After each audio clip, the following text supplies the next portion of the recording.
What are you talking about? Cinema that is more rooted is connecting with the audience of today. You feel that way? The way main stream cinema इतना मैं नहीं कहूँगा, but otherwise बाकी का जो cinema है, जो हम उन दिनों जिसको एक्सपेरिमेंटल या आर्ट सिनेमा कहते थे, अभी तो वो भी एग्रेसिव हो गया है, उस किस्म का सिनेमा है। डेफिनेटली मेन स्ट्रीम सिनेमा उतना रूटेड नहीं लगता है। अभी भी वो उस किस्म का भी सिनेमा होना चाहिए, इस किस्म का भी सिनेमा होना चाहिए, हर किस्म का सिनेमा होना चाहिए। But the way things are going with Hindi cinema, you think it is, we need to look back and understand and introspect, Paresh bhai? Things are not going the way. Regards to what? In terms of the box office, in terms of content, connecting with the audience, numbers are not getting the kind of numbers you get at the box office. Because business of cinema is very important in today's time. But अभी तो हर आदमी mobile में देख लेता, तो फिर क्या करोगे? कोई थिएटर में क्यों जाएगा? और थिएटर में इतनी महंगी महंगी टिकट होती है, आदमी घर से बाहर निकले, वहां पार्क करे, पॉपकॉर्न खाए, ये खाए वो खाए, 5-6 हजार रुपए तो ऐसे ही उड़ जाते हैं, और लोगों के पास उतने पैसे नहीं, और जबकि हमको देखने को मिलता है मुफ्त में। आपकी पिक्चर है, तो जैसा आमिर ने कहा ना, मैं मेरी पिक्चर दूंगा ही नहीं ओटीटी पे, तो सही बात, तो ऐसा सब लोग ऐसा बोल ले तो मैं जाऊंगा थिएटर में। मुझे थिएटर या वो क्या, कोविड के 2 साल में लोगों ने बहुत मुफ्त की मलाई खाई है, आदत पड़ गई, तो मुझे भी जाना ही नहीं थिएटर में।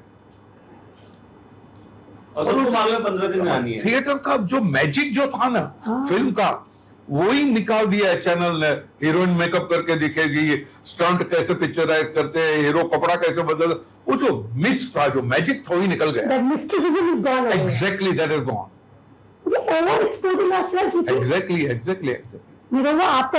आपका टेक क्या है, जिस तरीके से एग्री करते हैं? बिल्कुल सर, एकदम सही कह रहे हैं। हम जहाँ पे एक समय ऐसा था कि फिल्में आती थी तो हमको नहीं पता होता था कि ये कैसे गोली लगी और वो कैसे फिर दूसरी फिल्म में वो दिख रहा है, तो हमको नहीं पता था। पर आज आप जहां शूटिंग कर रहे हैं वहां 500 लोग मोबाइल पे शूट कर रहे हैं, और आपकी फिल्म शूट होने से, मतलब रिलीज होने से पहले ही पता चल गया कि वो इधर कुछ वायर लगा है, इधर लगा के उनको खींच के उड़ा रहा है, वो पहले ही लोगों ने देख लिया। तो निश्चित रूप से वो चीजें, जो मैजिक था, वो खत्म हो कुछ रेगुलेट कर। बिकॉज़ आज ही सुबह मैंने एक स्टोरी फाइल की about Aishwarya and Abhishek filing in the court for personality rights. Do you agree with that? वो उनकी पर्सनल लाइफ है, not personal, because people can't misuse their property, their looks, their pictures. हाँ, वो तो सही बताया, agree with that. You think that should be done? That regulation, that can be regulated. अभी तो AI आया है, अभी तो आपको उसकी भी जरूरत नहीं पड़ेगी, वो दूसरी ऐश्वर्या खड़ी कर देंगे। Yes. आप कैसे देखते हो निरवा AI? सर ने बोल दिया। वही है कि मतलब उसका दुरुपयोग नहीं होना चाहिए। जब भी अगर आप किसी की एक छवि है, किसी का एक चरित्र है, कैरेक्टर है, और आप AI के थ्रू उसको आप अगर खराब कर रहे हैं, तो ये तो किसी के साथ नहीं होना चाहिए, तो गलत है। इसके खिलाफ तो कार्रवाई होनी चाहिए। और टेक्नोलॉजी की तो कोई मोरालिटी होती ही नहीं है। तो रेगुलेशन की सख्त होना ही चाहिए, सख्त इम्प्लीमेंट होना चाहिए, एनफोर्स होना चाहिए, ऐसे सिर्फ कागज पे नहीं होना चाहिए, ऑन ग्राउंड होना जरूरी है। बिल्कुल, क्योंकि बहुत डेंजरस है, बहुत डेंजरस है। आज इनकी आवाज AI पे यूं निकाल के आप कुछ भी चला दोगे, उसके क्या रिपरकशन हो सकते हैं, ये बहुत, it is a very dangerous thing, it has to be regulated. क्योंकि आप फोटो से वीडियो बना दे रहे हैं, 2 लोग आजू बाजू खड़े हैं, और उसके बाद उस फोटो को वो ऐसे जनरेट कर दे कि वो आपत्तिजनक वीडियो बन जाए। यस, अरे आप लोग बैठे हुए हैं और वो फोटो लेके वीडियो कर देंगे, आप लोग क्या बातें कर रहे हैं वो भी डाल देंगे। हाँ। आप कभी लाइफ में बात नहीं की होगी। नहीं, डेंजरस टाइम, डेंजरस टाइम। बहुत बड़ी गलतफहमी पैदा हो सकती है। बट एम्प्लॉयमेंट पे भी क्वेश्चन आ रहा है कि एम्प्लॉयमेंट भी इफेक्ट होगा। आपको पता है, कल somebody who was telling me, yesterday only somebody was telling me कि कुछ 10,000 वर्कर्स को निकाला है माइक्रोसॉफ्ट ने। यस, या नहीं चाहिए। हाँ, हमारी इंडस्ट्री में भी होगा उसका असर। हमारी इंडस्ट्री में तो पहले काम पे ही नहीं लगना चाहिए था उनको। नहीं, हमारी इंडस्ट्री में हुआ है, मैं बताऊं आपको, डबिंग इंडस्ट्री में बहुत फर्क पड़ा, बहुत ज्यादा। डबिंग इंडस्ट्री में बहुत फर्क पड़ा, बिकॉज आज की तारीख में उनको डबिंग करनी होती है, वो AI को बोलते हैं, वो करके दे देता है। आपको जिस लैंग्वेज में चाहिए वो लैंग्वेज में करके दे देगा। अभी AI एंकर्स खड़े हो गए हैं। हाँ, न्यूज़ एंकर्स। यस, तो it is very dangerous how we are going. But एक जिसे कहते हैं ना, हमें एक मुझे होप की किरण ये दिखती है कि एआई में इमोशंस नहीं होते, इमोशंस रियल आदमी ही लेके आ सकता है। But that doesn't help us also, no, because people are yet misusing that app, that application, Misuse that is there. tool. Yeah, misuse is there of it. That has to be stopped. That it is very dangerous. किसी के लिए.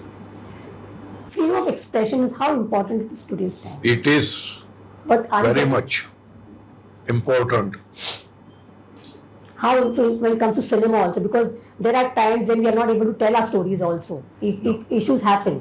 और मैं ये भी मानता हूँ कि फ्रीडम ऑफ एक्सप्रेशन का मतलब ये नहीं होना चाहिए कि मैं किसी की भी भावना को आहत करूँ।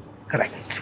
Yeah. फ्री स्पीच का मतलब ये नहीं कि मैं कुछ भी बोल दूं, कुछ भी, उसके भी एक लिमिटेशन होने चाहिए उसको। और हमारी सोसाइटी वैसे मैच्योर्ड और वैसे मैच्योर्ड नहीं है, तो हमको भी सोच समझ के बोलना चाहिए, ये मैं मानता हूं। फिर मैं फ्रीडम ऑफ स्पीच और फ्रीडम ऑफ एक्सप्रेशन के बहाने कुछ भी बोल दूं, वो तो गलत बात हो जाएगी। एक आपने पहले बोला था कि YouTube पे, आमिर ने बोला कि मैं किसी को दूंगा नहीं, YouTube पे डायरेक्टली आऊंगा। कितने लोग सहमत इस बात से कि you think that's the way forward और it is not the way forward?